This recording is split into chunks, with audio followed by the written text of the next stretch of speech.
ఆంధ్రప్రదేశ్ మహిళలకు ప్రభుత్వం తీపి కబురు చెప్పింది.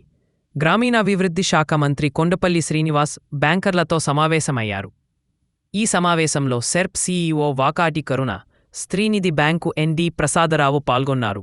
స్వయం సహాయక సంఘాలకు సకాలంలో రుణాలు ఇవ్వాలని బ్యాంకర్లను కోరారు.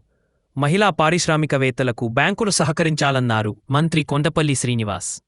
మహిళలకు ఇచ్చే రుణం 2 లక్షలు దాటితే అదనపు రుణం కోసం ముద్రా, పీఎంఈజీపీ వంటి పథకాల ద్వారా సహాయం చేయాలని కోరారు.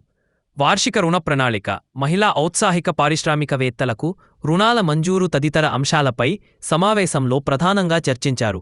మరోవైపు రాష్ట్రంలో పేదరికాన్ని తగ్గించడానికి ప్రభుత్వం ప్రయత్నిస్తాది. ఈ మేరకు దీనికోసం P4 విధానాన్ని అమలు చేస్తున్నారు. ఇందులో భాగంగా సచివాలయంలో ఆర్థిక శాఖలో ప్రత్యేక విభాగాన్ని ఏర్పాటు చేశారు. ప్రపంచంలో ఉత్తమ విధానాలను గుర్తించి వాటిని ఇక్కడ అమలు చేయాలని చూస్తున్నారు.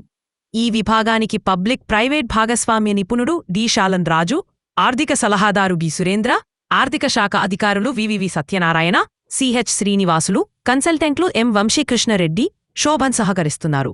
మరోవైపు రాష్ట్రపతి ద్రౌపది ముర్ము ఏపీ పర్యటనకు అధికారులు ఏర్పాట్లు చేస్తున్నారు. జూన్ 10న ఉదయం 11:30 గంటలకు ఆమె విశాఖపట్నం చేరుకుంటారు. స్నాతకోత్సవంలో పాల్గొంటారు. అనంతరం అక్కడ నుంచి మధ్యాహ్నం 3 గంటలకు జార్ఖండ్కు బయలుదేరుతారు.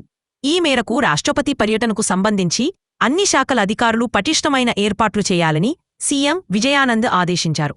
రాష్ట్రపతి కార్యాలయం ఆమోదం కోసం కార్యక్రమాల వివరాలను పంపాలని కేంద్రీయ గిరిజన విశ్వవిద్యాలయం ఉపకులపతి కత్తిమణికి సూచించారు. ఆంధ్రప్రదేశ్ వాణిజ్య పన్నుల శాఖ ప్రత్యేక కమిషనర్గా ఉన్న నూతలపాటి సౌమ్యకు కమిషనర్గా పూర్తి అదనపు బాధ్యతలు అప్పగించింది ప్రభుత్వం.